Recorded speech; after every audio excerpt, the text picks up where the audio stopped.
দেখি দেখি দেখি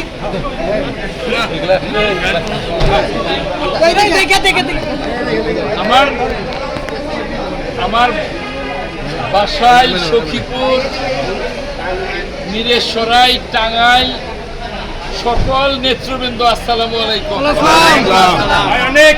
আমি অত্যন্ত খুশি হয়েছি পবিত্র হজ মুবারক পালন শেষে আমি ঢাকায় আসার সাথে সাথে আপনারা আমাকে অত্যন্ত ফুলের শুভেচ্ছায় গ্রহণ করেছেন। আমি অত্যন্ত খুশি হয়েছি।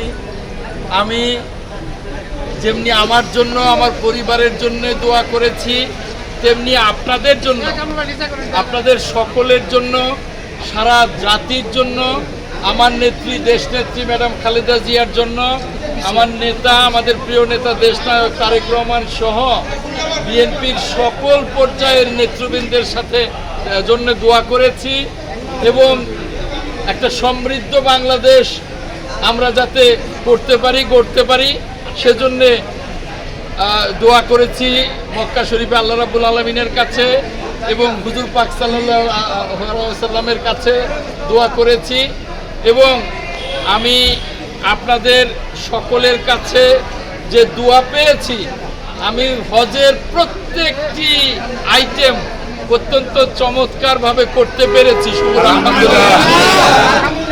আপনারা কষ্ট করে এসছেন, সেই মিরেশ্বরাই থেকে আমার খোকন ভাই সহ নেতৃবৃন্দ এসছেন, টাঙ্গাইল থেকে এসছেন, আর আমার বাসাইল সখীপুরের নেতৃবৃন্দ তো আছেনই, আমার সাজু ভাই, আমার জাহাঙ্গীর, আমার নবু, পিন্টু, ওদিকে সাজু ভাইয়ের সাথে এসছে যুবদলের ফরহাদ, আজম সহ আমাদের আকবর সহ অনেক নেতৃবৃন্দ, কার নাম বলবো, আমাদের লিটন, আমাদের অনেক নেতৃবৃন্দ, আমাদের দেলদুয়ারের আলমগীর, সকল নেতৃবৃন্দ, আমি আমাদের যাদবপুরের নুর ইসলাম ফরিদ হাজি, সকলে যেদিকে তাকাই সকলকেই, ফুলকির নেতৃবৃন্দ সকলেই, বেতুয়ার বেল্লাল সকলেই উত্তম, সকলকেই অনেক অনেক ধন্যবাদ।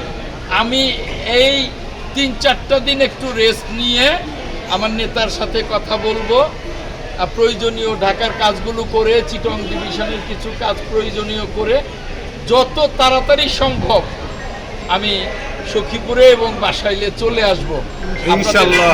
সকলকে জানিয়েই আসবো, সাজু ভাইকে জানিয়ে, জাহাঙ্গীর এবং অন্যান্য নেতৃবৃন্দকে জানিয়ে আসব। আপনারা সকলে ভালো থাকুন, সুস্থ থাকুন, আমার জন্য দোয়া করুন বেশি বেশি। ইনশাআল্লাহ খুব তাড়াতাড়ি দেখা হবে।